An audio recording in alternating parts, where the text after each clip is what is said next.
Hey, everybody, I'm Louis Amestoy with Bakersfield, California, now joined by the Scott Cox of the First Look program here on Bakersfield.com and News Talk 1180 KERN and the new 96.1 FM.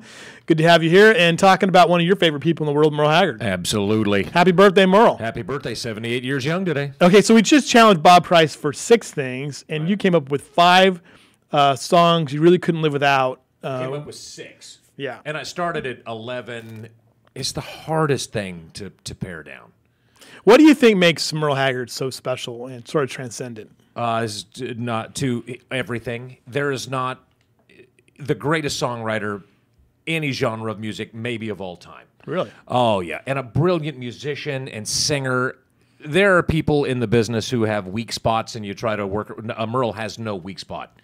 The songs are which are the cornerstone of the whole deal, and then just a brilliant musician, great singer, and a good guy. And you got a chance to know him through the years, Yeah. and what is it like to be around him? Depending on the mood, he's a extremely kind, generous person. He's obviously busy a lot. Yeah. Gets cranky just like any old man Like you. would. Just like me, only I don't have the excuse of being old. Just one of my favorite people. Okay. Done a lot for this town. Does a lot of stuff for people in this town without people even knowing he did it, which I think is amazing. That is pretty amazing. All right, your first song on your list is Silver Wings. There's your 5, but let's go Silver Wings and tell me why you picked this song.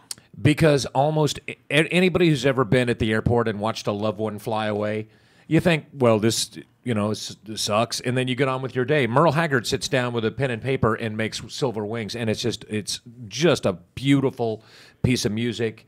And it's just, and that's what Merle does. He connects with emotions that we've all experienced before, and that's what Merle does. He brings them right to you. Here's Merle Haggard singing, I think, in Austin City Limits in 1985. Silver wings, slowly fading out of sight. Don't leave me out. All right, there you go. Next up, one that I think you and Bob Price both agree on, Mama Tried. And why does it stand out for you? Because it is the perfect country and western song. Every song at its root is about mama. Right. In all of the trouble we all get through in our lives, and that connection to and we all, no matter what you do in this world, if you do something great, you want to share it with your mom, no matter how old you get. And when you do something, and they all try really hard, and when you come up short, and that's what that whole song is about, and that's why it's genius. Here's Mama Tried. Me to have the best. She tried to raise me right, but I refused. And I turned 21 in prison, doing life without parole. No one could steer me right, but Mama tried. All right. Is that an autobiographical song for him? Oh, yeah. Okay. Everything Merle ever wrote was autobiographical. All right. Next up is The Fugitive. And again, why this one? Again, keep in mind, I know Bob said this, if you ask me again tomorrow, you'd probably get a whole different list. It's a song about being on the run, the lawlessness of it, which is at the root of so much that Merle has done over the years. Mm-hmm. And it gets more to the point of what that's all about than any song he ever wrote. All right, here it is. My younger days, while Mama used to pray my crops would fail.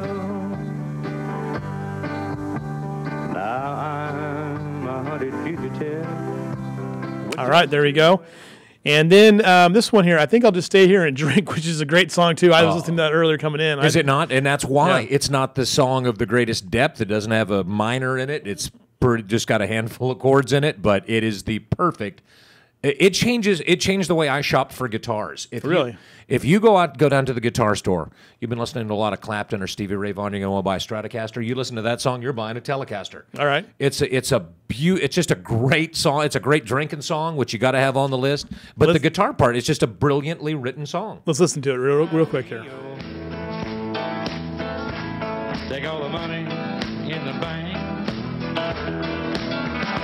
Think I'd just stay here and drink. All right.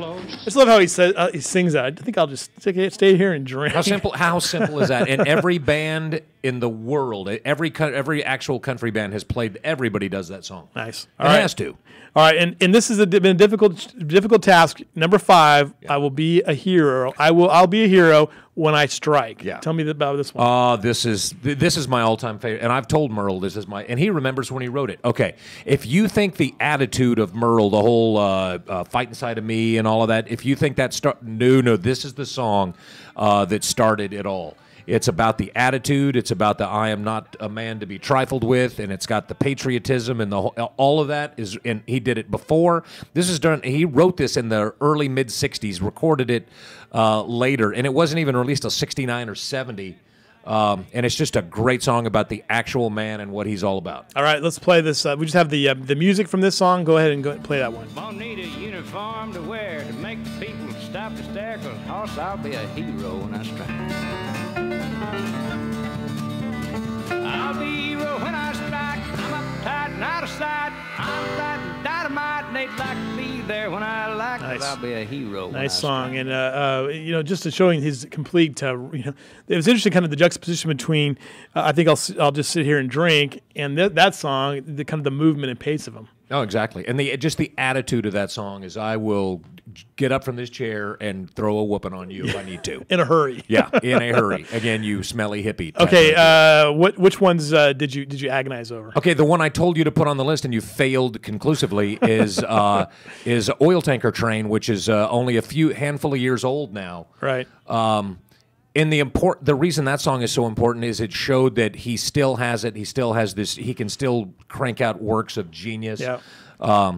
My friend Ray McDonald called me on the day they recorded it and said, "I'm gonna send you a recording of this.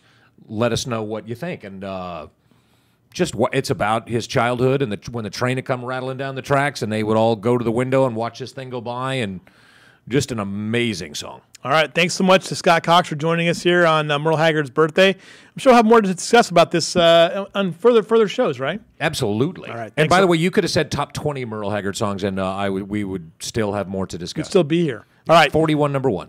Talk to you later. White lightning still the biggest thrill of all.